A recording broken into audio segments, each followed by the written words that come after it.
Good morning, guys. How are you today? Hi, Bonnie. We're good. Good, good. Coming at you from Toronto.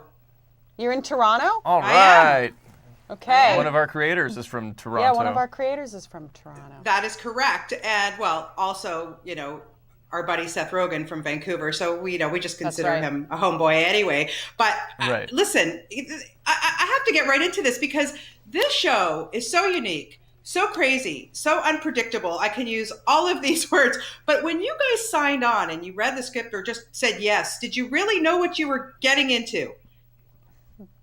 No. No, not at all. Not at all. No.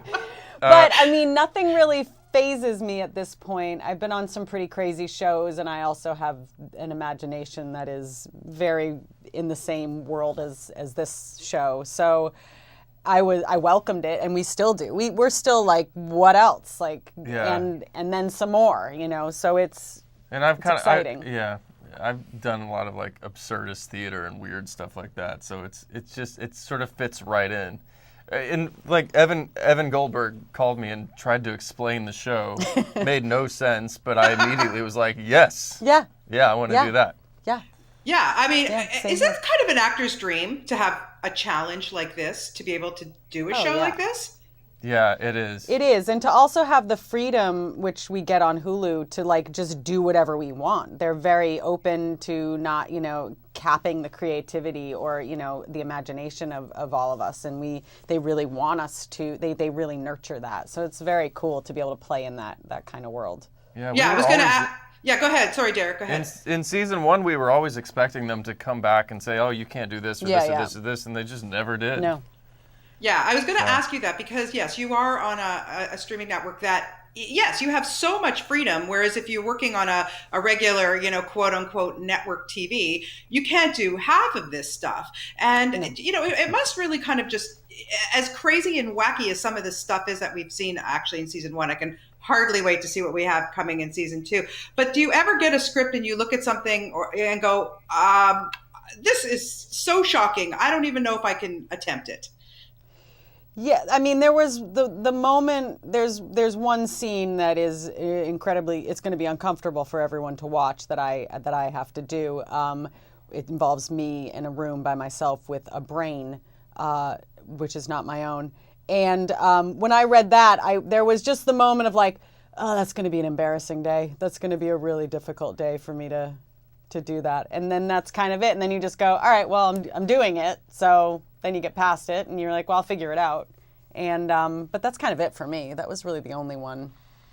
I certainly dropped trowel a lot more in season two than I did in season one.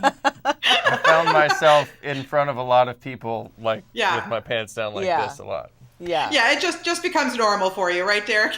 Kind of, yeah. Yeah.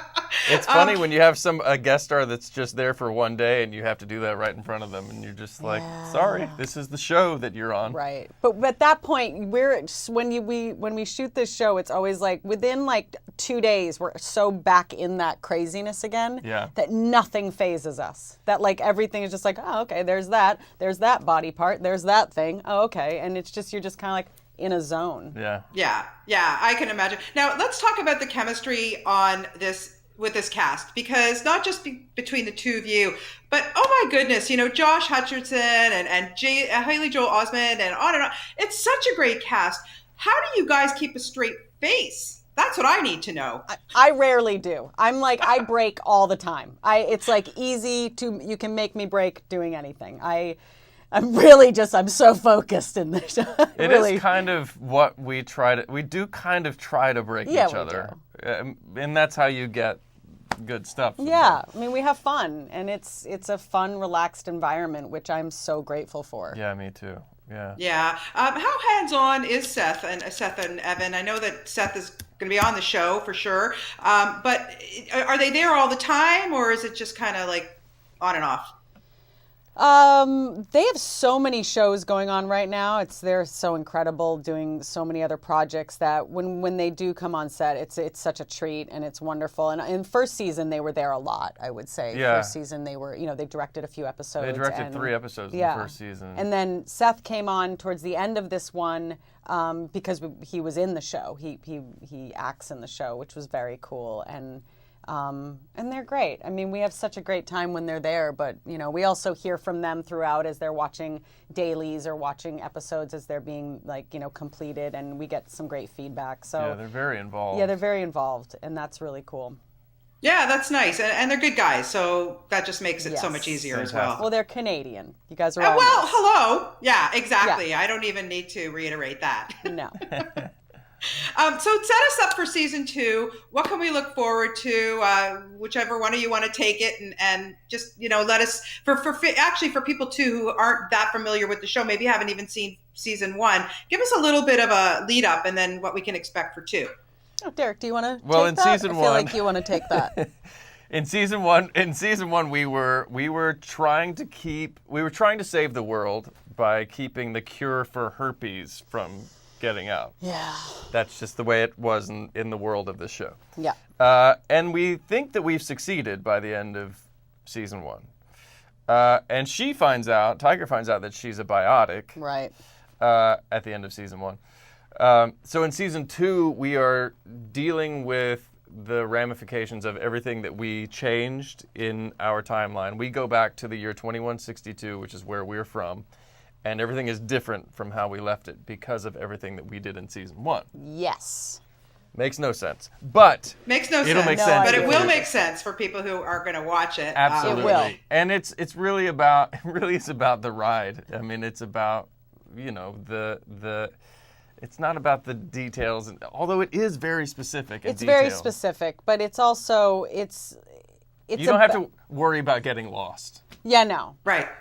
You're going to be And confused. you know what? The one thing about these guys too is that even though it's crazy and wacky and it's a lot of fun, there's a lot of heart too, which is I think a great part of that show. I think that's what makes it so enjoyable to do as actors, to be in this, is because it's not just some, I don't know, there is a lot of depth and heart to it, and there's connection and exploration of just humanity. I don't know. It's very It's something that we started to find about halfway through season 1. Yeah. And we all got really excited thinking, oh, we can actually go in this direction with it too. Like, these people can really care about each other. Yeah. And it doesn't make it less funny. Right. It makes it more funny. It does. It makes you care. You want to care about the characters that are going through this absurd world that they're, when you're watching it, it's so insane that you want to care about the people. You just be like, whatever. Or you're just kind of watching a video game, I guess, right? Yeah, exactly. So, well, nice. Well, listen, we are really looking forward to season 2 starting up, and just congratulations to the both of you. It's so much fun to watch this, and just keep up the great work. Thank you for your time this morning. I really appreciate it. Thank you so much.